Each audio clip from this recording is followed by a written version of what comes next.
porque no sabíamos si íbamos a vernos después o si no, y si en qué condiciones, y como fiscal general o como fiscal general adjunto. Cuando finalmente se dio la noticia, tuvimos una oportunidad de caminar mientras íbamos en el túnel, luego posteriormente tuvimos una conversación por teléfono hoy en la mañana, pero yo me jacto de ser una persona que juzga muy rápido, digamos, o que puede percibir muy bien con poco tiempo de platicar con una persona, y sí creo que compartimos ese principio, ¿no? Que este es un reto generacional, que es un reto de una nueva generación de juristas que tiene que demostrar que sabe hacer bien las cosas y de manera distinta. Bueno, ¿a usted le molestó el hecho de que mucha gente dijera que antes de la elección misma que se desarrolló en las primeras horas del domingo ya prácticamente estaban seleccionados el fiscal general y adjunto? Inclusive uno de sus compañeros candidatos, cuando compareció en audiencia pública, lo dijo. Yo estoy claro, dice, que el viernes en la noche se reunieron los presidentes de estos poderes del Estado y que ellos decidieron que 2 personas iban a ser fiscal general y adjunto. Así que aquí no estamos haciendo nada. ¿Se sintió molesto? ¿Qué ánimos imperaron en usted, abogado Chinchilla?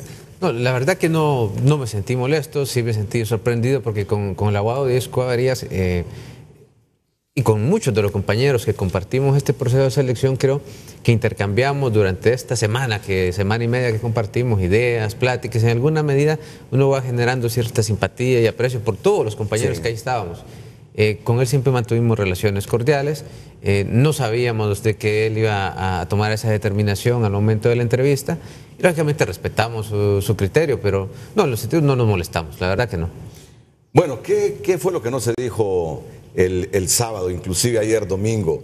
Que usted era el niño bonito del presidente del Congreso Nacional, de don Juan Orlando Hernández. Francamente, el presidente del Congreso, previo a la elección, le dijo: quiero que seas el fiscal general, vas a quedar en la lista de los finalistas y al final vas a ser electo por el Congreso Nacional. No, en lo absoluto. Incluso, qué bueno que usted aborda el tema. A mí me parece, y leo algunas veces en los medios, escritos y todo, que atribuyen a veces una relación de proximidad y amistad con él y con otros personajes que creo que soy yo el que hasta ahora me entero, a que estamos tan próximos como lo dicen los medios. De hecho, yo no tuve contacto con nadie. Esta decisión, créame, lo que a mí me costó tomarla.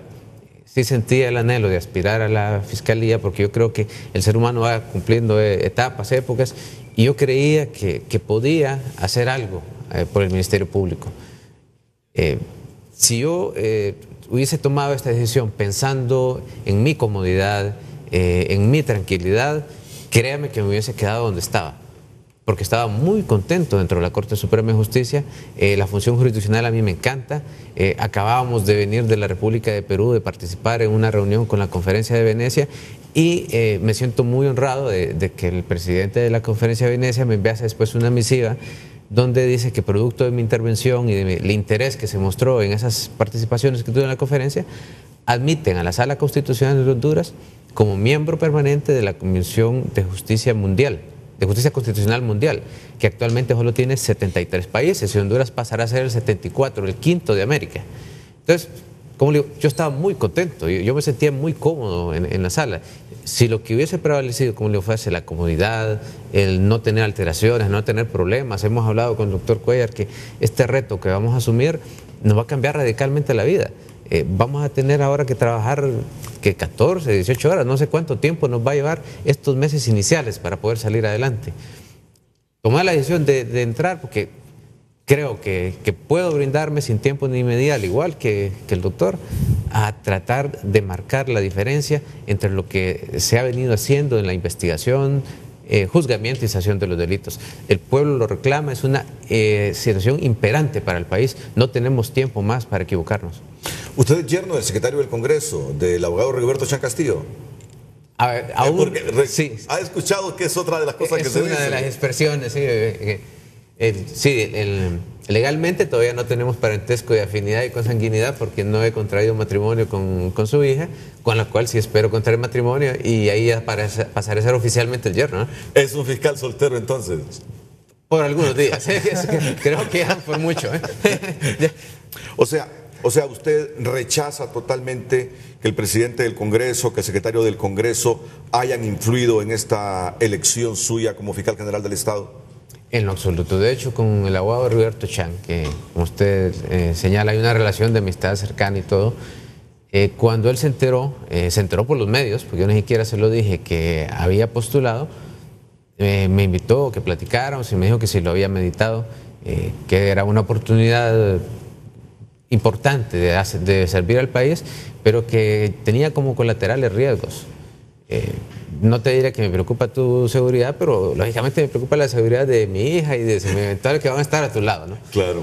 Entonces yo le dije que lo había meditado, que en todo caso era una postulación, que si la Junta llegaba a determinar que podía llegar al listado del Congreso y si el Congreso lo permitía, y ante todo, si Dios creía que era lo correcto, porque en todo momento yo traté de fijar que el norte de esto fuese Dios.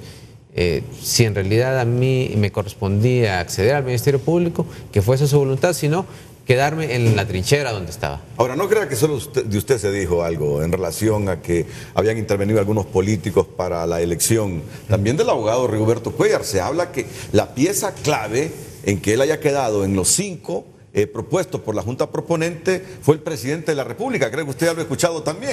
Bueno, yo incluso llegué a escuchar que soy sobrino del presidente de la República. Bueno, ¿no? yo leía ayer que usted era sobrino del presidente. Sí. Bueno, y en realidad he escuchado tantas cosas, ¿no? Hubo un periodista en particular, ahora no recuerdo su nombre, que en realidad hizo todo una relación de mi vida desde que era chiquito hasta que era grande y diciendo mi nombre porque no tiene absolutamente nada que ver con mi vida, ¿no? Y sin duda que he escuchado muchas cosas, pero lo cierto es que yo me siento muy orgulloso, más allá de ser ahora fiscal general adjunto, que yo siempre lo dije desde un inicio, para mí era un compromiso moral, lo dije desde el principio. El Ministerio Público es una institución que conozco bien, conozco sus fortalezas, conozco sus debilidades. Y me ha dado muchísimo. Es una institución a la que le debo mi formación profesional y por lo tanto cuantas veces sea necesario levantar la mano para apoyarla, tratar de recuperar su credibilidad, yo estaría ahí presente para levantar la mano. Dicho esto, nosotros nos sometimos al proceso y sí quiero aclarar también de que yo fui punteando y fui el número 1 en el listado durante todo el proceso y al final de la evaluación general también de todas las pruebas, de tal manera que esos méritos pueden inventarse las historias que quieran, ¿no? Y efectivamente escuché historias incluso más sorprendentes que esa que usted me está mencionando, pero durante todo el proceso siempre ocupé el primer lugar y cuando se mandó el acta al Congreso Nacional de los 5 nominados, aparece en el acta efectivamente las calificaciones de todos los demás postulantes y aparezco siempre en el primer lugar. Es decir, que eso es algo que es mérito propio. El por qué hoy soy fiscal general adjunto, considero que al igual que el abogado Chinchilla, obviamente es una misión que yo asumo, que Dios me da la oportunidad, así como me dio de servir en la Secretaría de Recursos Naturales y Ambiente, y la afrontaremos con valentía, ¿no? Y con sé que no hay nada de parentesco con el presidente, ni mucho menos cree que el presidente fue un factor ahí. No, en lo absoluto. Favorable a usted. Lo que existe con el presidente, yo quiero ser muy sincero en esto, yo no intercambié absolutamente ninguna comunicación con el presidente durante todo el proceso. Es más, en un Consejo de Ministros, el martes antes de que iniciaran las autopropuestas, después del Consejo de Ministros yo le pedí un momento y le comenté, porque tenía que hacerlo, porque soy miembro de su gabinete de gobierno, y le hice 2 consultas. La primera es decirle sobre mi intención de que me iba a autoproponer para el cargo de fiscal general o fiscal general adjunto, y la segunda, preguntarle de manera muy sincera si eso de alguna manera él sentía que le pudiese afectar su gobierno. Su respuesta fue: me parece muy bien, Doc. Él me dice: Doc, me parece bien, Doc, yo creo que usted tiene los méritos suficientes, usted ha prestado servicios a su país, no me cabe la menor duda de que puede prestar muchísimo más en esa institución, adelante. Y le deseo la mejor de las suertes. Y posteriormente a eso no tuve ninguna comunicación con el presidente hasta ahora el lunes, porque lógicamente tengo que ir a presentarme ante él y darle un informe de cómo queda la Secretaría de Recursos Naturales y Ambiente y los procesos que quedan pendientes, ¿no? Ahora, sí es bueno aclarar, doctor Cuéllar, que usted presentó la renuncia a la Junta Proponente y sí, también en esa renuncia estableció que si se retornaban a las condiciones primarias que imperaron en la Junta, usted podía volver. Esas condiciones del retorno de los 3 proponentes que se fueron no se cumplió porque ellos no retornaron. Sí. Y además tampoco se recuperó la lista primaria de 13 candidatos. ¿Qué fue lo que influyó para que usted retornara? Yo le tengo que decir sinceramente que fue una de las decisiones más complejas de mi vida. Efectivamente, yo presenté mi renuncia condicionada a que retornaran los miembros de la Junta Proponente que se habían retirado. Fueron momentos muy complejos, esas cerca de 48 horas donde estuvimos monitoreando bien el proceso, porque lógicamente yo sabía que estaba de número 1 dentro del listado, es decir, y ese era un mérito propio, y sentí esa obligación también desde el momento en que me autopropuse. Estuve muy vinculado a la temática, incluso monitoreando. Luego recibí noticias de que el Comisionado Nacional de los Derechos Humanos se estaba reintegrando. Escuché noticias también que doña Julieta se iba a reintegrar al siguiente día en la mañana. Yo tenía mi documentación ya realizada para retirar mi renuncia, dado que habían vuelto por lo menos 2 de los 3 miembros de la Junta Proponente que se habían retirado, porque yo conocía ya la posición de sociedad civil en el sentido de que para ellos ya no era recuperable el proceso y que de ninguna manera iban a reintegrarse. Claro, sí. Pero ya si se reintegraba el comisionado y se reintegraba la rectora, por lo menos ya daba un cambio, un giro en las condiciones que me permitirían a mí retirar la renuncia. Y lo tenía el escrito. A última hora, esperando yo que efectivamente llegaran los otros 2 miembros, se me informó por parte de la Corte Suprema, me llamaron y me dijeron: mire, doctor, usted aparece de número 1, nosotros vamos saliendo con la lista, solo queremos asegurarnos que efectivamente usted no va a retornar, y para sustituir su nombre por otra persona, y el listado ya va para el Congreso Nacional. Y ese fue un momento muy complejo para mí. No creo que fui incoherente conmigo mismo al momento de tomar la decisión de volver a entrar y recuperar un puesto que era legítimo mío. Eso es en segunda, digamos, la segunda decisión que me motivó a eso es: ¿por qué le voy a ceder mi espacio a otra persona? Es decir, si me lo he ganado con méritos. Pero más allá de eso, digo que no fui incoherente con mi pensar, porque desde un principio dije que yo iba a levantar la mano por esa institución, ¿no? Y eso no estaba condicionado a nada. Y por lo tanto, sin saber que había seguridad de que yo pueda ser fiscal o fiscal general adjunto, me pudo más ese compromiso moral, digamos, y voy a aceptarlo, esa pequeña vanidad en mí de no cederle mi espacio a otra persona que a lo mejor no lo merecía tanto como yo, y tomé la decisión en cuestión de minutos, incluso antes de que se mandara al listado del Congreso Nacional. ¿Le reclamó a ¿qué le digo? Su sector familiar más cercano por las condiciones que usted mismo había hecho públicas para retornar? No, yo creo que esa fue una decisión familiar. Mi esposa estuvo al lado de mío. ¿No le dijeron es contradictorio, Rigoberto, que haya dicho esto? No, me dijo, es una decisión personalísima. Y cuando yo expliqué lo mismo que le estoy explicando a usted, se lo expliqué a mi esposa, quien también es exfiscal y le tiene un amor enorme a la institución, me dijo: no, es tu derecho, hazlo cumplir, ¿no? ¿Se siente bien? Yo me siento bien conmigo mismo, y tengo que también aclarar algo. De parte de los propios miembros de la Junta Dominadora que se retiraron, recibí llamadas diciéndome: no abandone usted ese espacio, no cede ese espacio, no lo haga.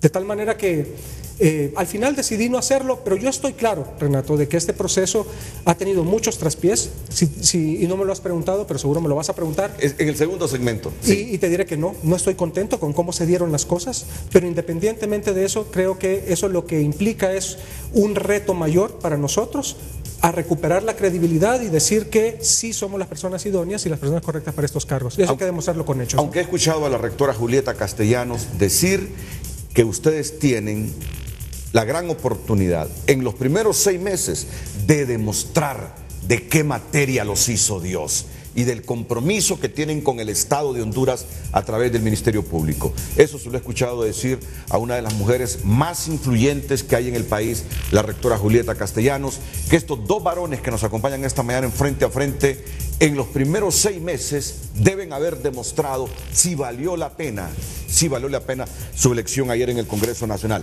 Bueno, y es que hubo tantas cosas, y con esta última pregunta termino el segmento. Él renunció, el abogado Óscar Fernando Chinchilla renunció a la magistratura de la Corte Suprema de Justicia. Ya luego en la noche, con tanto problema y rumor que hubo, decía: este hombre se va a quedar sin ser magistrado y sin ser fiscal general. ¿Cómo vivió esos momentos, abogado Chinchilla? Sí, que increíblemente tenía una calma, incluso con el doctor hacíamos broma al respecto. Entonces le digo: bueno, estoy desempleado, ya le digo. La verdad que si yo pienso que en la vida uno tiene que tomar determinaciones, yo puedo aceptar que uno se equivoque haciendo, pero no que el temor sea lo que uno lo inmovilice. Entonces Yo comprendí en su momento que había un riesgo de presentar la renuncia, que la misma fuese aceptada y que posteriormente no hubiese elección, lo cual hubiese significado que quedase fuera de la Corte Suprema de Justicia.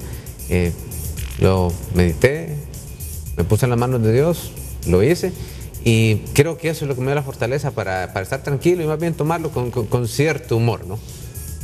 Muy bien, abogado Óscar Fernando Chinchilla. Bueno, lo anticipaba don Rigoberto Cuéllar. El proceso de la Junta Preponente nos ha dejado a todos un mal sabor de boca. Yo estoy seguro que a usted, yo estoy seguro que a usted. Y esto enturbió la elección del fiscal general y fiscal adjunto. Ahora, ¿cómo recuperar la credibilidad en las instituciones de Honduras? ¿Y cómo recuperarse ustedes mismos? Porque al final todo ese procedimiento que se usó y que la gente cuestiona repercuta en la imagen de ustedes. Estoy seguro.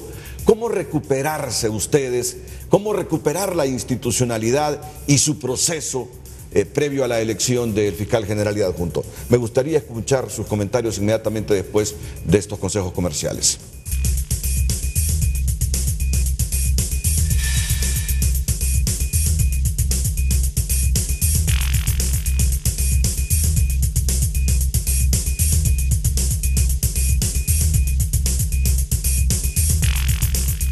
Bueno, seguimos en este frente a frente de esta mañana de lunes con el nuevo fiscal general del Estado, don Óscar Fernando Chinchilla, y el fiscal adjunto, don Rigoberto Cuéllar. Al final del segmento anterior decíamos que a todos nos ha quedado un mal sabor de boca con todo el proceso de la Junta Proponente y que de alguna u otra manera eso repercutió en la elección y en la imagen de los dos abogados que me acompañan esta mañana. ¿Cómo demostrarle a los hondureños que todo el procedimiento utilizado y la elección de ustedes al final no fue producto de las cúpulas políticas hondureñas o de la cúpula del Partido Nacional tratando de llevar gente afín y amigos a la Fiscalía General y Adjunta, abogado Chinchilla? La respuesta es sencilla, solo hay una manera. Nos podemos legitimar en el ejercicio de nuestros cargos con resultados concretos, resultados rápidos. La estructuración que queremos hacer con el doctor Cuéllar lleva metas de mediano y corto plazo, pero en estas metas de mediano plazo nosotros vamos a buscar como primer término incidir en aquellas franjas delictivas que más están creando el clima de inseguridad en la población. Entonces nosotros tenemos que ser eficientes de una manera racional con resultados concretos.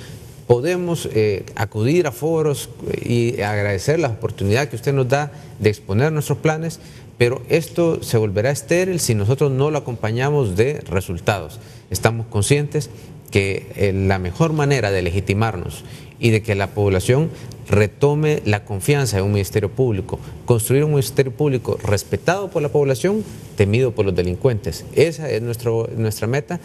Dar resultados de manera eficaz, rápida y pronta, y esa va a ser nuestra mejor carta de presentación.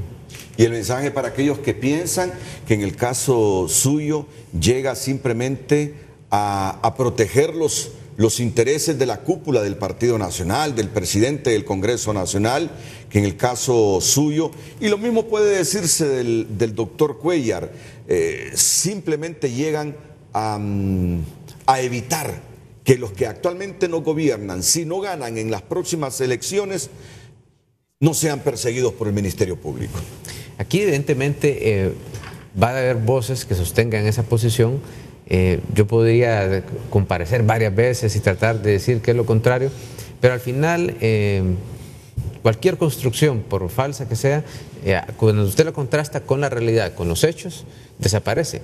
Entonces, mi actuar, mi proceder, del cual va a ser visor toda la sociedad, va a dar entonces la razón de si el Congreso Nacional y la Junta Proponente se equivocó al nominarme ahí, y si en realidad estas personas que creen que yo me voy a prestar a fomentar la impunidad, a proteger intereses particulares o políticos, estaban equivocadas. Entonces, yo en ese tema, cuando los escucho, respeto las opiniones de ellos, sé que las hacen de repente no con mala intención o con odio hacia mi persona, sino que las hacen preocupados de que el país pueda continuar en ese clima de impunidad. Del país. Y por la historia del país. Yo lo entiendo y no me molesta. No les voy a contestar, les voy a demostrar con hechos que no es esa la realidad. ¿Me da confianza, abogado? Sí. Me da confianza sus expresiones. Me da confianza sus expresiones, porque usted es un hombre joven como lo es don Rigoberto Cuellar. Y creo que nosotros estamos ya hastiados del país que hemos construido hasta el momento. Yo le digo una cosa, con el doctor Cuellar tenemos la misma edad. Siento que estamos jóvenes, ¿verdad? De repente no tanto como quisiéramos, pero estamos jóvenes. Tenemos todavía un futuro profesional por delante. Yo ya quemé los barcos, no puedo volver atrás. Yo ya me salí de la Corte Suprema, di este paso. Y lo menos que quiero es fracasar. Es decir, yo no quiero ser recordado como un fiscal que no cumplió con las expectativas que la población tenía. Porque eso significará ponerme una pesada lápida que no voy a poder levantar sobre mis espaldas, ni tampoco quiere dar a mi futura familia la vergüenza de haber tenido un fiscal que no cumplió con lo que prometió, con lo que la población demandaba, con lo que el pueblo exige. Ese es mi mayor compromiso, cumplir la Constitución y las leyes, pero el aliciente que llevo atrás es que me juego mi prestigio, me juego mi futuro, me juego mi nombre, que al final es lo que puedo tener. Ese es el activo más valioso que uno como ser humano y como profesional puede tener, ¿no? Ahora, no había tenido la oportunidad de preguntarle sobre aquella sala constitucional de la cual usted fue el único que se quedó. El Congreso separó a los otros 4. Quizá por ahí surgieron también algunas apreciaciones en relación a si no era un seguimiento de aquel episodio de diciembre del año 2012, que concluyó con la elección suya como fiscal general. ¿Qué comentarios, ya que nunca se los escuché personalmente, tiene de aquel episodio y de su gestión, de su actitud, de su postura asumida y que al final pues permitió que usted siguiera en la sala, pero los otros 4 fueran destituidos? Sí, específicamente cuando se dio el caso de la institución de los honorables compañeros, con quien compartimos por 4 años y quienes yo tengo las mejores impresiones y conceptos de su calidad como personas y profesionales, ellos presentaron una acción de recurso de amparo, dentro de lo cual la primera actuación que ellos solicitaban era que yo me apartase de conocer del recurso, porque ellos creían de que yo podía haber tenido algún interés en que eso no se le resolviera por el nexo que se me establece con el presidente del Congreso, como usted lo ha dicho. Y yo lo hice que, respetando la voluntad de ellos, yo me excusé desde el primer momento de ese juicio y no lo volví a conocer, me aparté del mismo. Entonces, cuando usted refiere, como acertadamente lo hace, de que yo no emití opinión, que me mantuve alejado de ese proceso, fue precisamente respetando que yo me había excusado de conocer del mismo. Ellos no querían que yo interviniese, de repente consideraban que podía haberlo hecho en una resolución que no les favoreciera, y yo de manera transparente me excusé de ese recurso, inmediatamente fue presentado. Ahora, creo que es el mejor momento para que usted lo explique a la población. Muchos de los fallos emitidos por esa sala constitucional fueron 4-1. Usted fue el voto en contra siempre. ¿Eso nos indica algo o simplemente es la visión jurídica que de los casos que ahí se presentaron y estudiaron usted tiene? Mire, yo desde mi juventud yo he tenido un pensamiento que creo que me lleva a la rebeldía, porque no me considero que de joven haya sido un rebelde, pero sí estoy convencido de ese principio dialéctico de que la contradicción genera desarrollo. Entonces, no necesariamente yo me matriculo en fórmulas de uniformidad. Cuando yo considero que algo no es correcto, o de repente podemos compartir la misma visión, pero no las rutas, cómo llegar a ella.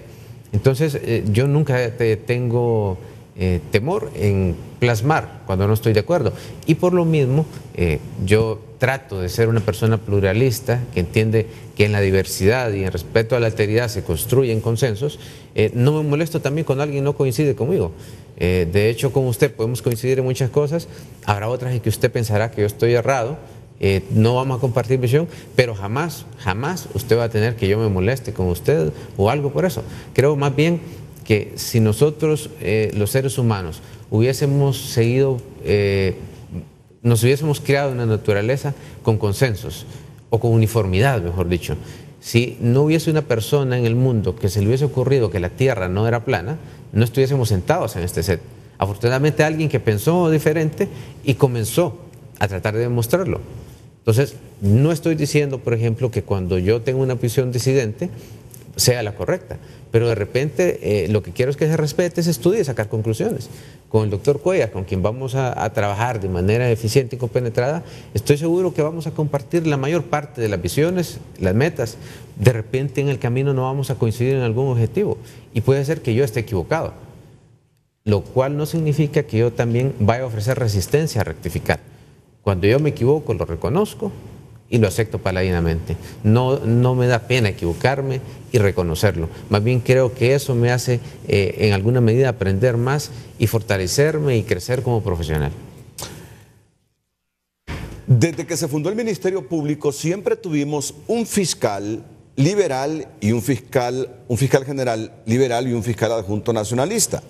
Cuando el poder era ocupado por los nacionalistas, era la inversa, el fiscal general nacionalista y el fiscal adjunto liberal. En esta ocasión y con esta elección yo no sé qué decirles. Me queda viendo el doctor Cuellar. Usted ha pertenecido al Partido Liberal. Sí, claro, yo nunca voy a negar eso, mi corazón es liberal. Pero la bancada liberal, a excepción de 10 diputados ayer, no votaron por el doctor Rigoberto Cuellar. La misma pregunta que le formulé a don Oscar Fernando Chinchilla, se la formulo a don Rigoberto para que me la responda inmediatamente después de la pausa. Todo este proceso de la Junta Proponente ha dejado en un segmento de la población la idea de que no se hizo correctamente. Y claro, como ellos fueron los electos, igual yo creo que ellos entran en el cómo. ¿Cómo revertir esa imagen? ¿Cómo delinear una nueva visión de la gente hacia ellos? Ya lo ha dicho la rectora de la universidad. Esos 6 meses iniciales son críticos para ellos en cuanto a demostrarle a Honduras de qué están hechos para recuperar la confianza en la población y de esta institución que por muchos años viene en cuestionamientos. Después de la pausa, escucharán ustedes la respuesta de don Rigoberto Cuellar.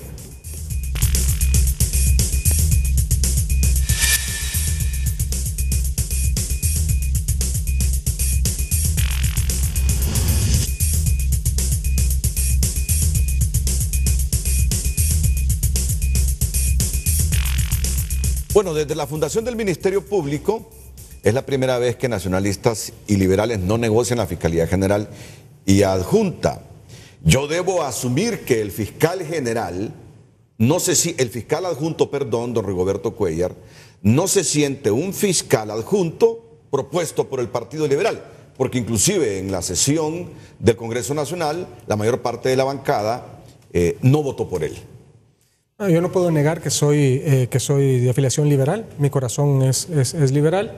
Sin embargo, ni el abogado Chinchilla ni ninguno de las otras personas que nos autopropusimos a este proceso fuimos propuestos por un partido político. Y de hecho sería irresponsable de mi parte sostener de que yo presenté mi autopropuesta o que llegué a ocupar el cargo de fiscal general adjunto por ser del Partido Liberal. Yo creo que el delito y los delincuentes no responden a un color político, ni responden a una ideología, y por lo tanto deben ser aproximados y deben ser atacados bajo una visión de objetividad y de integridad. De tal forma que yo espero hacer una buena función y pondremos todo nuestro esfuerzo para eso. Si no, no hubiéramos pasado por todo este proceso tan tortuoso, créame. Si no fuera a ser con la convicción de que en realidad queremos hacer un cambio en esa institución, que vuelvo a reiterar, en mi caso es un compromiso moral, en mi caso particular, pero lo hago en primer lugar para servir al pueblo hondureño, en segundo lugar para honrar a mi familia y en tercer lugar, si a través de mi trabajo puedo hacer sentir orgulloso a mi partido, como lo hice en la Secretaría de Recursos Naturales y Ambiente, ese por supuesto será un plus. ¿Habrán fiscales o personal administrativo del Ministerio Público que tema la llegada como fiscal adjunto de Rigoberto Cuellar, que en los últimos años ha tenido una postura crítica con las actuaciones del Ministerio Público? Desde luego que sí. Yo termino como inicié el programa, o sea, yo conozco el Ministerio Público, conozco sus debilidades, conozco sus fortalezas, conozco su gente. De tal manera que, por supuesto que habrá algún temor, siempre se tiene temor al cambio y se sabe que yo soy una persona de cambio. Como dijimos al principio, este es un reto generacional y vamos a provocar cambios porque somos una nueva generación y nos gustan los cambios y no le tenemos miedo a los cambios. Pero no tiene fijo en la cabeza fulano, fulana. No, desde luego que no. Yo en mi comparecencia en el Congreso Nacional fui muy claro en decir que jamás permitiría que el Ministerio Público, así como se utilizó en mi contra, como un instrumento de persecución personal, jamás permitiré que se utilice como un instrumento de persecución ni personal, ni política, ni por ideología. Y por lo tanto estaría yo siendo contrario a mi propia filosofía. Y yo creo que eso es parte de rescatar esa credibilidad del Ministerio Público. Pero por otro lado, contamos con una ventaja muy grande y es que hay muy buenos fiscales ahí dentro. La depuración de la Fiscalía no debe pasar únicamente por la identificación y la exclusión de malos miembros, sino por la identificación de buenos miembros que debemos situar estratégicamente en puestos de decisión de mando intermedio y también trayendo buenos elementos desde afuera. Hay muchos exfiscales que al igual que yo tienen un corazón comprometido con esta institución y que están dispuestos a poder recibir el llamado y poder contribuir a poner orden en lo que ellos continúan siendo su casa. Yo nunca he perdido mi corazoncito de fiscal y ningún exfiscal de la época de ahora del Ministerio Público nunca pierde ese amor hacia esa institución. Hablar de una Aida Romero, por ejemplo, quien me ha dicho y se ha puesto a mis órdenes, y hablar de un Walter Mengíbar, por ejemplo, que me dice que ya habló con el señor fiscal general, hablar de por ejemplo, Jorge Arturo Duarte, quien por cierto estuvo dentro de las primeras posiciones también en este proceso de selección. Eso también es una manera de legitimar nuestra actuación, ¿no? Había una Reina Mengíbar en su tiempo, ¿verdad? Sí, había una Reina Mengíbar también. Sí, pero Walter Mengíbar era un coordinador en San Pedro Sula de la Fiscalía contra la Corrupción. Correcto. En aquel tiempo. Y por otro lado, también queremos aprovechar la experiencia. Hay mucha gente. Mire, yo creo que la Junta Interventora, por ejemplo, la Comisión Interventora ha hecho un papel fantástico. Mi admiración, de verdad, y mi reconocimiento como hondureño al trabajo que han realizado. Y a nosotros no nos gustaría, y eso fue lo que discutimos, una brecha o una ruptura radical entre parte de un proceso y lo que nosotros vamos a continuar.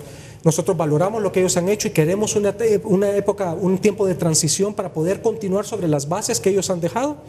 Y de esa manera, por ejemplo, contar con el apoyo de la abogada María Antonia Navarro, que llegó dentro de los 5, sí, y que los dos la respetamos muchísimo. Poder contar con ella, creemos que, y si ella está dispuesta y estamos seguros que sí, para nosotros no solamente va a ser honroso, sino que es de mucho valor. Ahora, me gustaría escuchar el comentario de ambos, tanto del fiscal adjunto como del fiscal general. Ayer el Congreso aprobó una moción para interpelar al director de fiscales, Roberto Ramírez Aldana. Y yo escuché a algunos diputados diciendo que ya se imaginaban para dónde iba eso, iban a interpelar al director de fiscales, Roberto Ramírez Aldana, para que luego se le destituyera porque no había hecho nada con un supuesto informe que tenía Ramírez Aldana. Yo sé que no depende del Congreso la permanencia o la destitución de Ramírez Aldana, pero la moción fue aprobada. La moción fue aprobada. ¿Cuál es el futuro de Roberto Ramírez Aldana, fiscal general, después de eso que aconteció en el Congreso? No, evidentemente respetamos que el Congreso haya aprobado esa moción, de repente no sea quizás el camino adecuado, pero eso no significa de que el futuro del abogado Aldana se esté determinado por esa impropia moción que presentó el Congreso. Nosotros vamos a revisar el estado de las cosas. Es importante, hablamos con el doctor Cuellar, lo referente a este aspecto de la evaluación del desempeño, porque no solo vamos dentro del marco del proceso de depuración a separar a aquellos fiscales que no están comprometidos con la causa, ya sea por negligencia, incompetencia o colusión, sino que también hay que comenzar a reconocer y a merituar, incentivar y premiar a aquellas personas que sí lo están haciendo bien. Entonces, desde esa línea de pensamiento, nosotros tenemos que revisar la actitud y el comportamiento profesional del abogado Aldana. Vamos a revisar qué pasó con ese informe, que hasta el momento no lo tenemos. Y lo que sí debe quedar claro, sobre todo en alusión a la pregunta que se le hizo anteriormente al doctor Cuellar, es que ninguno de los dos lleva prejuicio contra nadie. Es decir, los fiscales no deben tener temor de que ahí llegue una cacería de brujas o una persecución a mansalva, no. Vamos a hacer un prolijo inventario de todos los recursos que tiene el Ministerio Público, materiales, logísticos y sobre todo su activo más valioso, que es su recurso humano, para conocer un diagnóstico para conocer cómo estamos, quiénes son los que están mejor capacitados, quiénes están comprometidos con su trabajo, quienes, que espero que sea la minoría, no estén dispuestos a hacerlo, y en función de ello comenzar a hacer los cortes quirúrgicos, algunos quizás dolorosos, pero que habrá que hacerlos en aras de traerle eficiencia y racionalidad a la persecución penal que el Ministerio Público ha perdido.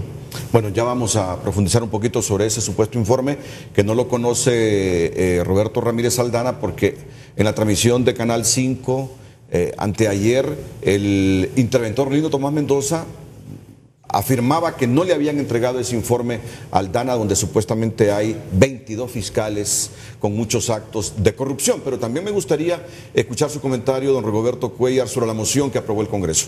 Yo lo que le podría decir es, no conozco a profundidad la moción. Debo admitir que en ese momento salí, ahí abandoné a los otros compañeros aspirantes porque tenía una hija enferma en casa, y cuando me avisaron de que yo, de hecho miré en televisión al final la decisión que había tomado el Congreso, salí corriendo de mi casa, ¿no?, para hacia el Congreso porque para efectos de la juramentación, pero yo tengo el mejor concepto del abogado Aldana. Creo que fue uno de los cambios estratégicos que hizo la Comisión Interventora muy positivos, igual que Loania Alvarado, la que dejaron de subdirectora. En lo que sí hemos hablado con el señor fiscal general, y queremos ser muy enfáticos en esto, es que el director de fiscales es un auxiliar de las cabezas políticas de la institución. A diferencia de otros fiscales que pudieron haber existido, que no están familiarizados con el ámbito penal y que por lo tanto necesitaban asesoría casi permanente de parte de la dirección de fiscalía, por ejemplo, a nosotros nadie nos va a venir a contar cuentos. O sea, yo estoy muy familiarizado con la función, el abogado con la función jurisdiccional, la dirección de fiscalía es un instrumento auxiliar de parte de la Fiscalía General, y entiéndase Fiscalía General y Fiscalía General Adjunta, de tal manera que si alguien tiene que comparecer al Congreso Nacional, en todo caso, son las cabezas de las instituciones, y en todo caso quienes tendríamos que comparecer es el señor fiscal general y su servidor. ¿¿Comparte el criterio de don Rigoberto Cuéllar? Completamente. Con el doctor Cuéllar hemos hablado, que creo que compartimos, y es lo fabuloso, sin habernos conocido o intercambiado durante años pensamientos, tenemos, creo, un estilo muy similar, y es que ambos creemos que tenemos que hacer el trabajo de planificación, de estructuración de escritorio, pero vamos a ir al campo. Es decir, nosotros no estamos dispuestos a pedirle a los fiscales que hagan algo que nosotros no haríamos. Es decir, en juicios complicados, en situaciones difíciles, pueden tener la certeza que ahí vamos a estar nosotros. O sea, no vamos a dejarlos solos, vamos a estar ahí para acompañarlos, para darles el aliento que necesitan, la dirección, igual, para ejercer una supervisión real y conocer si las cosas se están haciendo bien y por qué nos están haciendo. Es decir, vamos a estar cerca de los hechos y vamos a empoderarnos de la institución desde la más elemental de sus dependencias hasta su estructura más elevada. Y eso que mencionó el fiscal general creo que va a ser un cambio radical en la visión como se han visto las altas autoridades del Ministerio Público. No vamos a ser fiscales de escritorio.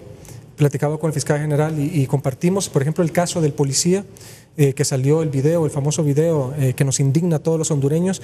Creo que amerita que se le dé la relevancia que en realidad que quiere que se le dé todos los hondureños, y ese es un caso que yo me comprometí, lo platicé con el fiscal general y lo voy a llevar personalmente. Yo voy a ir a juicio con ese caso para garantizar que ese caso no quede en la impunidad, y esa va a ser la tónica general también de las cabezas del Ministerio Público. Nosotros vamos a ir a juicio con casos. Y ustedes saben que el pueblo ha exigido que no queden también en el abandono los asesinatos de Orlan Chávez, a quien la sociedad lo consideró el fiscal de oro, que no quede en la impunidad el caso de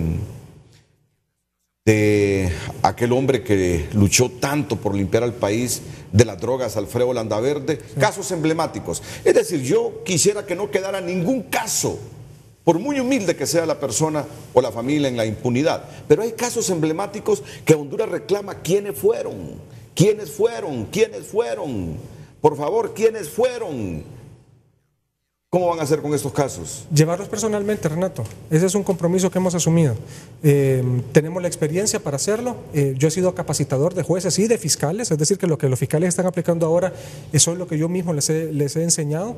Y queremos eso, queremos que la ciudadanía sienta que tiene una autoridad en el Ministerio Público cercana a su dolor, que comprendemos eso y que estamos dispuestos a luchar y a remangarnos las camisas y luchar por ese tipo de casos. Ese es nuestro compromiso con la sociedad. Lo hicimos hicimos frente a la Junta Nominadora y lo estamos haciendo ahora como máximas autoridades ante la ciudadanía en este programa. Ahora, debe quedar claro entonces que, a propósito de la moción que aprobó el Congreso Nacional, Roberto Ramírez Aldana no se presentará al Congreso porque en todo caso, según la ley, son el fiscal general y adjunto quienes deban comparecer ahí a ese poder del Estado. Correcto. Y nosotros vamos a revisar dentro del interno de la institución el comportamiento o el proceder que en función de ese informe haya tenido o no el Aguado Aldana.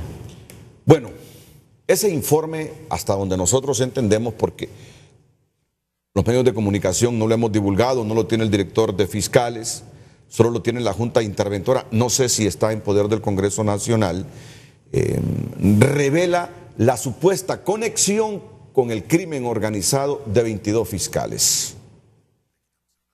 Esa es una de las tareas también riesgosas y difíciles que estos dos varones que me acompañan hoy en Frente a Frente tienen después de conocer ese informe. La cirugía fina de la que hablaba don Óscar Fernando Chinchilla para limpiar al Ministerio Público. Eso vale la pena que lo profundicemos inmediatamente después de la pausa comercial.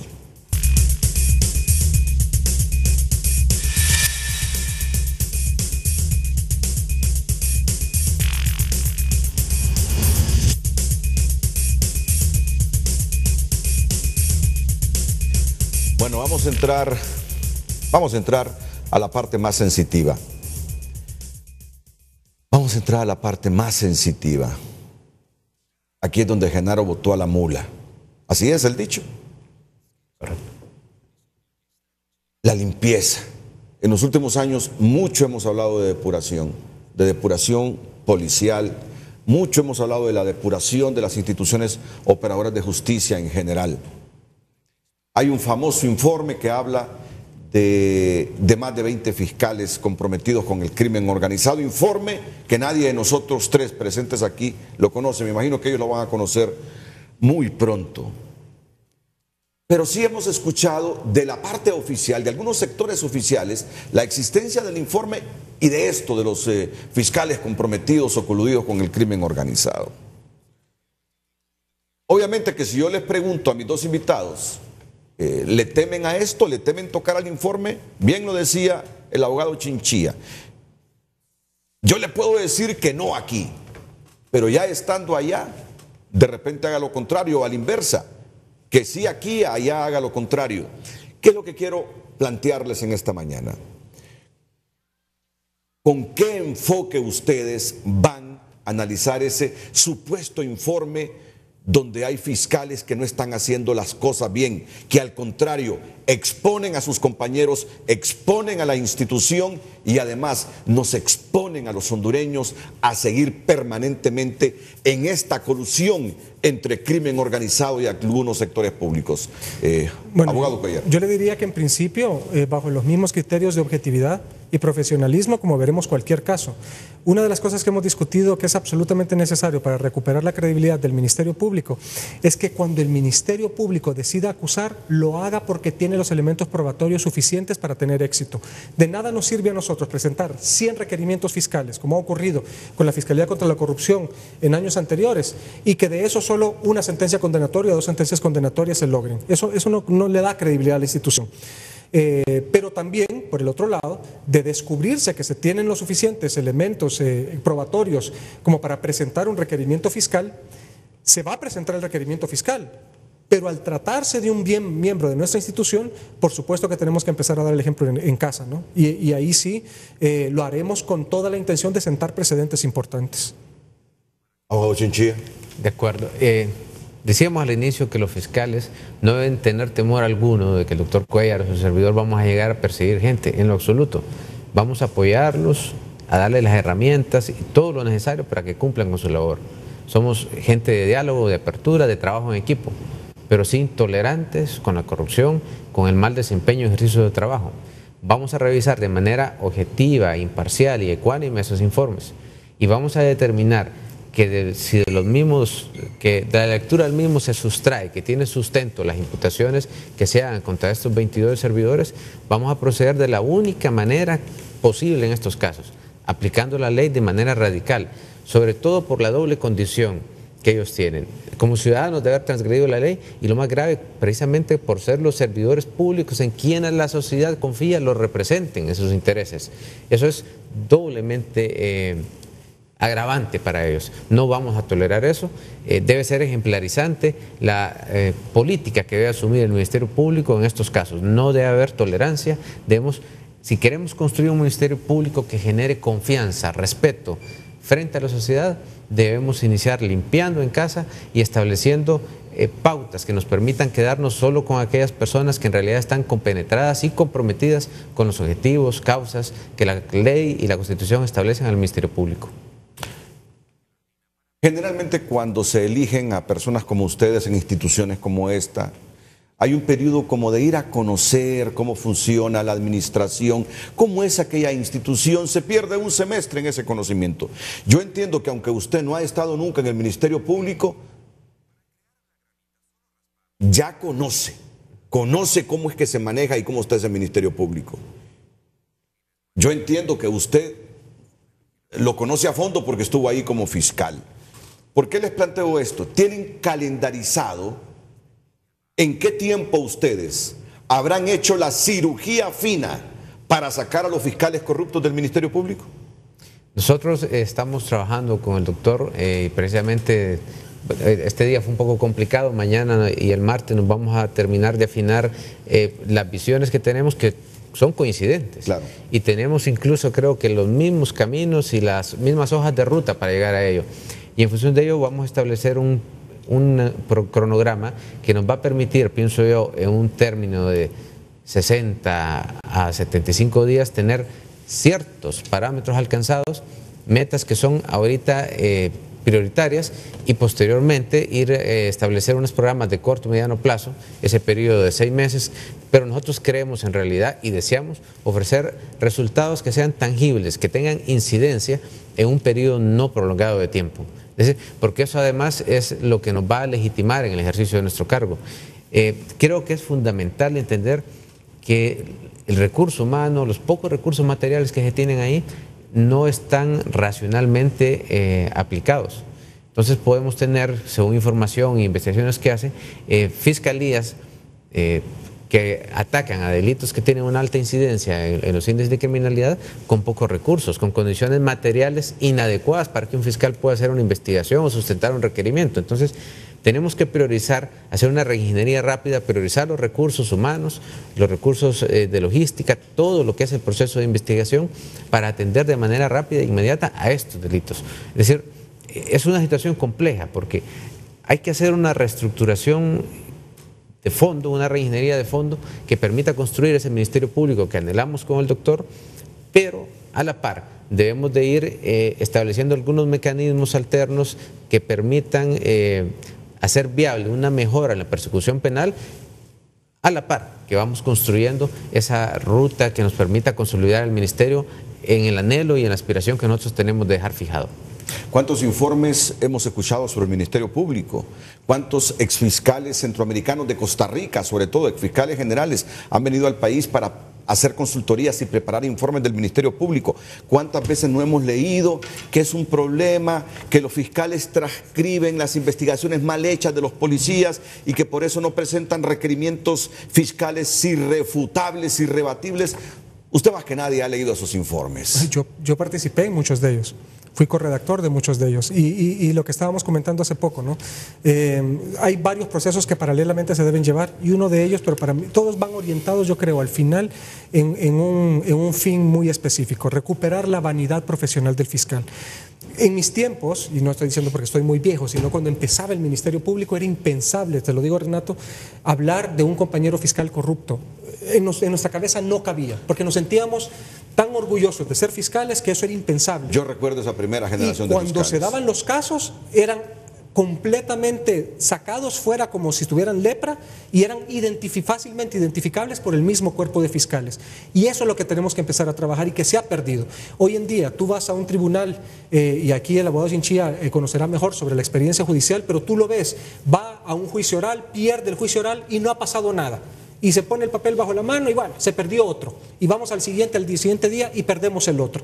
Eso se ha perdido. Es decir, la vanidad profesional ahí hay que volverla a construir. Nosotros cuando empezábamos y cuando perdíamos un juicio en un juicio oral, para nosotros teníamos fiscales deprimidos por haber perdido ese juicio, porque creíamos en ese juicio. Yo creo que en la medida en que vayamos haciendo eso a través de políticas criminales de persecución claras, es decir, reglamentos, instructivos, manuales, que le den seguridad al fiscal de lo que está haciendo y no permita que un fiscal, porque dice que interpretó la ley a su manera, cometió una ilegalidad, es más fácil identificarlo de esa manera, sobre todo a través de capacitación para recuperar esa vanidad profesional. En la medida en que vayamos avanzando en eso, mi esperanza y nuestra esperanza es que sean los propios fiscales de carrera los que empiecen a identificar quiénes son los fiscales que no están actuando bien, o aún mejor, que no tengamos que andar deduciendo responsabilidades a fiscales que no cumplen con su labor, sino que simple y sencillamente digan, esto ya no es para mí, y me retire de la institución. Y te lo digo porque eso ha funcionado. Eso me funcionó a mí en la Secretaría de Recursos Naturales y Ambiente, donde yo fui, creo que de los pocos ministerios, que yo no entré a hacer una barrida de empleados, pero empezamos a fijar reglas claras y ellos solitos se fueron saliendo de la institución porque sabían que las cosas ya no funcionaban como antes y era como ponerles un foco encima de su cabeza, ¿no? Y eso es más o menos lo que hemos platicado que tenemos que ir trabajando, y por eso a mí me gusta el término que utilizó el abogado Chinchilla. No es de llegar con una hoz y empezar a darle, ¿no? Digamos a una cosecha, como quien está cosechando maíz, sino llegar con una mano de cirujano. Hay que ser muy cuidadoso en lo que se está haciendo y saber que ahí donde se está realizando la cirugía es porque en realidad vamos a tener cambios muy positivos en el paciente. Ahora, yo les pregunto, ¿los fiscales deben tener algún grado de independencia del fiscal general y adjunto? ¿O los fiscales permanentemente, en cualquier cosa que hagan, deben estar dirigidos por el fiscal general o por el fiscal adjunto? ¿Por qué se los pregunto? Se los pregunto en función de lo que decía el doctor Cuellar y me llamó poderosamente la atención. Ojo, decía, el director de fiscales es un auxiliar técnico del fiscal general y del fiscal adjunto. Bueno, ¿qué es lo que ha pasado? Más de algún fiscal alega que las cosas no se hacen o se hacen en determinada forma porque eso es lo que le dicta para sus intereses el fiscal general y el adjunto. Y pareciera que otras veces algún fiscal se lanza al ruedo sin la dirección del fiscal general y el fiscal adjunto. ¿Cómo es este asunto? ¿Cómo lo van a manejar? En la ley del Ministerio Público se establece la posibilidad de que el subalterno que no esté de acuerdo con una orden que emita el superior pueda rechazarla. Pero yo creo que sí hay que fortalecer ese mecanismo que genera la confianza y la certeza al fiscal, ya sea el agente auxiliar o el agente de tribunales, de que puede rechazar una orden que él considere es contraria a derecho y que hacer ese rechazo, dirigirse al superior diciendo que no la va a aplicar, no le va a traer aparejado una sanción. Es decir, que tenga la confianza de decir, señor, esto es incorrecto, le establezco por qué, que el superior determine si en realidad está o no en lo correcto. Si aún así el superior continúa en su pretensión de que se haga, pues se lo asignará a otra persona. Pero ahí hay otro componente que es fundamental, y es que nosotros queremos fortalecer lo que es el proceso de supervisión y evaluación y seguimiento de casos, porque alguien más tendrá que ver si ese comportamiento del superior, que no obstante el rechazo de un agente de tribunales o un agente auxiliar, aún persiste en ordenarle que cumpla eso, tenemos que supervisar en realidad quién tenía la razón. Si era cierto que el funcionario primario que no quería cumplir la orden estaba equivocado, o si la persistencia o el interés del otro funcionario en imponerle una conducta obedecía a criterios que estaban extrajurídicos. Pero para eso, como digo, fundamental la supervisión y evaluación de casos, el trabajo de campo, salir, como decía el doctor Cuellar, no quedarnos en la comodidad de nuestros despachos y escritorios, sino que usted, para conocer cómo están las cosas, tiene que conocer el polvo de los expedientes, tiene que ir a los juzgados, tiene que ir a conocer las condiciones en las que se están desempeñando los fiscales, cuáles son sus limitaciones, y a partir de ahí comenzar a crear cuáles son los mecanismos y propuestas de solución. También me gustaría escuchar su comentario sobre este aspecto. Claro, cuando nosotros hablamos, cuando yo hablo de fijar políticas de persecución penal, por ejemplo, no me refiero a dar instrucciones específicas a un fiscal sobre un caso en particular, sino a sentar las reglas generales claras de cómo un fiscal debe interpretar de manera general una norma al momento de aplicarla en su caso concreto. Le doy un ejemplo. Si nosotros decimos, y yo sé porque lamentablemente a mí me sorprendió mucho saber que los primeros reglamentos instructivos y manuales que se elaboraron en el Ministerio Público se elaboraron del 2000 al 2004, que fue cuando yo fui cabeza del Departamento de Capacitación y Asesoría Técnica Jurídica. A partir de ese momento no se volvió a establecer ninguna regla, ninguna política de persecución que el fiscal supiese que está sujeta a ella. Pero esas reglas son reglas generales, no son reglas particulares. Pero por ejemplo, una de esas reglas, y por supuesto que habrá que revisarlas y actualizarlas y habrá que elaborar muchísimas más, seguro, porque los tiempos han cambiado mucho. Lamentablemente la criminalidad ha tenido cambios metamórficos muchísimo más graves y ahora tenemos nuevos tipos delictivos incluso. Pero había una norma, por ejemplo, que decía, en el caso de delitos contra menores de edad, no se podrán aplicar medidas cautelares sustitutivas contra el infractor, por citar un ejemplo. Entonces no me podía venir un fiscal posteriormente a decir que en un caso particular de violación contra un niño había solicitado un arresto domiciliario o había solicitado una multa o un arresto vigilado de ir a firmar todos los fines de semana. Y no porque yo haya incidido en su caso en particular, es que usted sabía que hay una norma general institucional que le prohibía hacer eso. Por lo tanto, no me puede salir usted con que fue su interpretación de la norma. A eso me refiero yo con fijar reglas claras. Y algunas otras cosas que no hemos platicado con el fiscal general, pero a mí me gustaría recuperar. Yo me acuerdo que en el tiempo de Roy Medina, del fiscal general Roy Medina y del abogado Juan Arnaldo Hernández, que en realidad deja una silla muy ancha para poder ocupar, ya aspiro yo siquiera a recuperarle el brillo a esa silla del fiscal general adjunto como lo hizo el abogado Juan Arnaldo Hernández. Nosotros lo que habíamos hecho es crear un consejo fiscal en el momento de decidir, por ejemplo, si un caso emblemático X, y sobre todo en los casos de corrupción, había suficiente elemento material probatorio para ir a acusación o no. Y no tomábamos la decisión el fiscal general y el fiscal adjunto, sino que lo tomábamos con un consejo de fiscales que normalmente eran los fiscales especiales y algunos fiscales que por su mayor especialidad contribuían en el consejo, y poníamos al fiscal que llevaba la causa en aquel entonces, un fiscal contra la corrupción, un fiscal contra la corrupción, un fiscal especial del ambiente, y nos presentaba el caso. Y éramos un consejo de fiscales, lo que decíamos, aquí hay debilidad en esto, o decíamos, hay suficiente elemento probatorio, adelante. Creo que esa es una manera también de cómo vamos legitimando y le vamos dando confianza al fiscal y nos aseguramos de que ganamos esa credibilidad a la que mencionábamos anteriormente. Que la ciudadanía sepa que si no presentamos un requerimiento fiscal en un caso, por muy escandaloso que sea, que tenga la confianza que si no lo hicimos es que nos crean que no hay suficiente elemento probatorio para hacerlo, ya sea por ahora o porque no existe. Y cuando lo hagamos, que también contemos con el respaldo de la ciudadanía y que nos crean que cuando nosotros presentemos un requerimiento fiscal es porque hay elemento probatorio, lo suficiente como para llevar un requerimiento fiscal. Y nosotros vamos a emplear esa también, que puede romper con varios paradigmas, digamos, que antes se llevaban con las otras autoridades, y es abrirnos también a los medios de comunicación y a la sociedad civil. Y queremos invitar a los medios de comunicación a que en realidad apliquen ese Código Procesal Penal que dice que las audiencias son públicas. Y queremos invitar a la ciudadanía que vaya cuando nosotros vamos a llevar un caso emblemático y que filmen y que vean en realidad qué operador de justicia es el que falla, si es el fiscal, si es la policía, si es el juez. En otras palabras, a lo que yo he notado que muchas autoridades le tienen miedo, que es a la opinión pública, más bien utilizarla a nuestro favor. Claro. Y potencializar eso.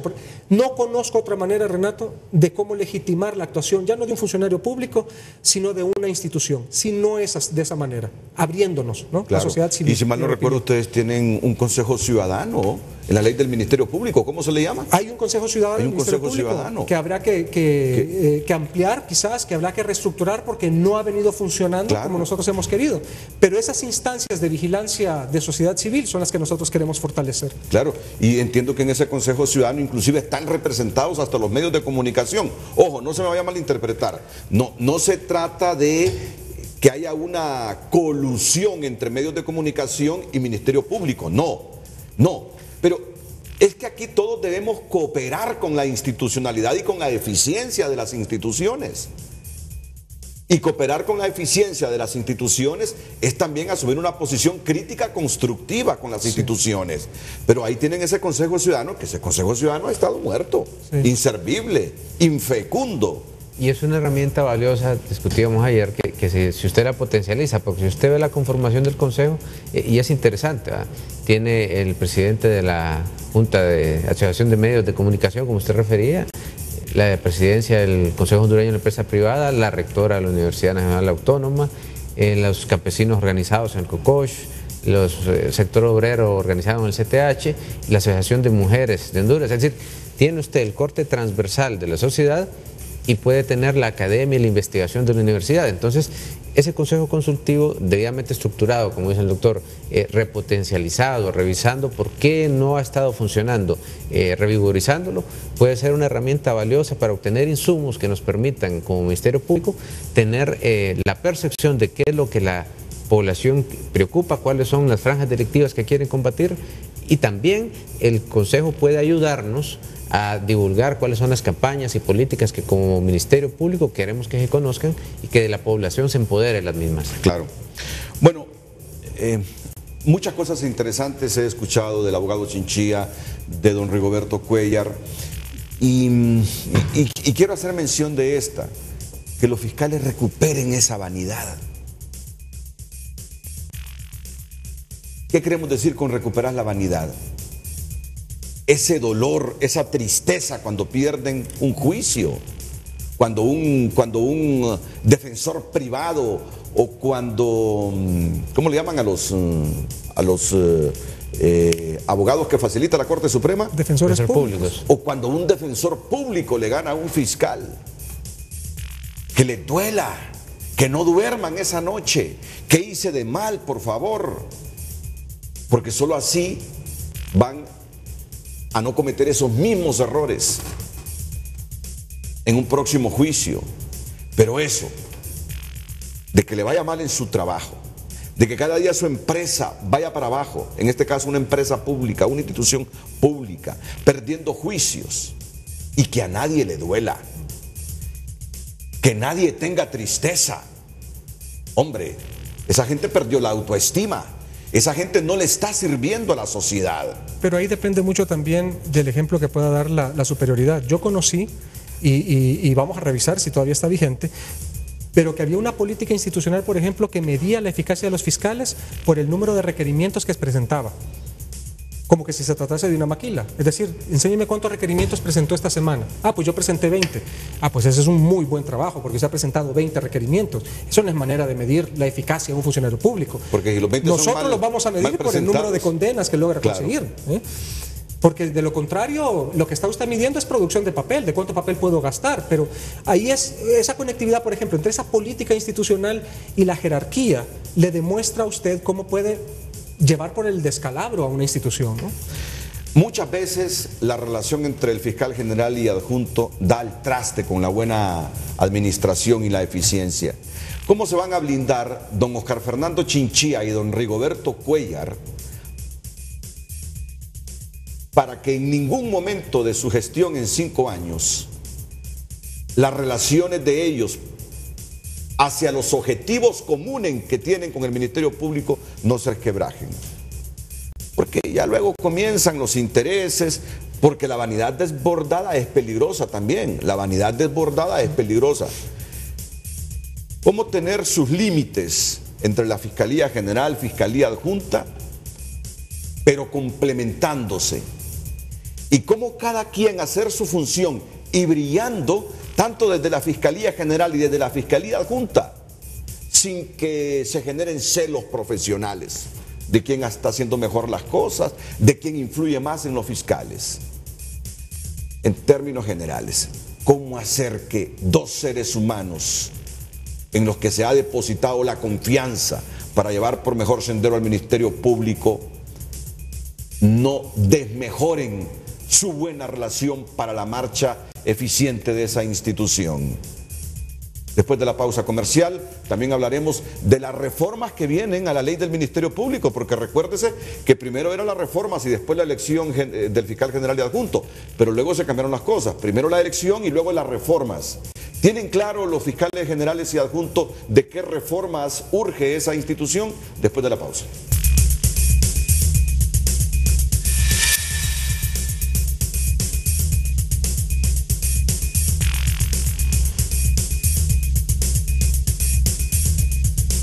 Bueno, continuamos con don Oscar Fernando Chinchilla, fiscal general, don Rigoberto Cuéllar, fiscal adjunto. ¿Qué garantías nos dan que no van a terminar peleados, abogado Chinchilla, como ha ocurrido generalmente? Creo que la población puede tener la garantía y sobre todo la certeza de que esto no va a ser así, porque creo que hemos coincidido una generación, dos profesionales que estamos comprometidos con nuestra carrera, que creemos que nuestra carrera es el activo más valioso que tenemos y no estamos dispuestos a tirarlo por la borda. Compartimos visiones y valores y eso es importante. Cuando usted tiene los mismos objetivos, las mismas metas, los mismos anhelos y aspiraciones, es difícil apartarse de ese camino. Yo no sé, no siento serlo profesional hacia él, estoy seguro que tampoco lo siente hacia mí.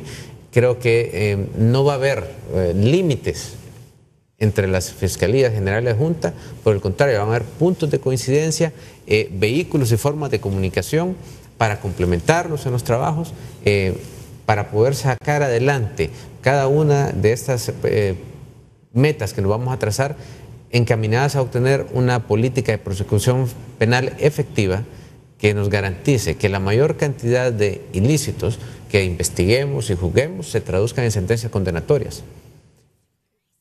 Puede tener la certeza la población, usted va a dejar esto en cinta como un recuerdo, un registro histórico, sí, y lo podemos ver al finalizar nuestra gestión, que va a ser una relación armónica. No hay interés de la Fiscalía General en concentrar las cosas, tampoco hay un interés en la Fiscalía General Adjunta de sustraerse de las cosas y dejarle todo el trabajo duro a la Fiscalía General. Por el contrario, vamos a compartir tareas, sería absurdo y pretencioso que el fiscal general pretendiese cubrir todo y volverse un ser omnipresente en el ministerio. No, esto requiere de cooperación, de delegarnos tareas, nos vamos a asignar tareas, haremos cosas de forma conjunta, porque al final todo este proceso, todo lo que representa el Ministerio Público, nuestro futuro se encuentra ligado, es decir, el fracaso de uno es el fracaso del otro, el éxito de los dos es el éxito del Ministerio Público y el éxito de la población.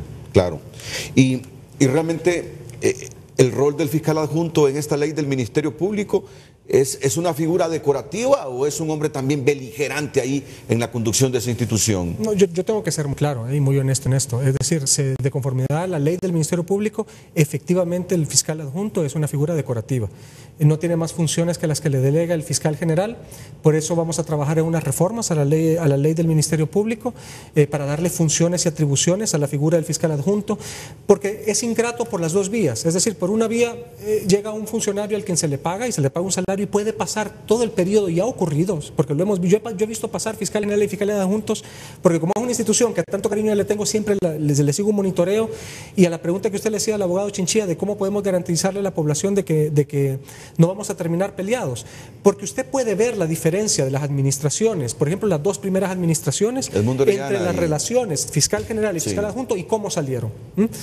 Y puede ver las últimas administraciones y la relación entre fiscal general y fiscal general adjunto, cómo iban y cómo terminaron. Entonces, es por si usted quiere, por un elemental sentido de sobrevivencia que nos tenemos que llevar bien. Somos como dos personas remando en una pequeña balsa en medio del océano, en una tormenta, donde ocupamos la fuerza de ambos para poder llegar a la orilla, y sería estúpido de mi parte querer pretender que el otro que está poniendo la fuerza en el remo se tirara por la borda y se ahogara y quedar yo solo, porque mi sobrevivencia depende también de la de él. Entonces yo creo que estamos muy claros en que al final la gestión no evalúan solo el fiscal general, sino que responden los dos. Ya sea que yo decida no hacer absolutamente nada y decir, que el fiscal general no me deja hacer nada y yo por lo tanto me dedico a lo mío y me dedico a leer y me dedico a otra cosa. Y si me preguntan, no, yo no sé nada, pregúntele al fiscal general. Eso es lo más cómodo para un fiscal adjunto. Y lo podría hacer en el marco actual de la ley.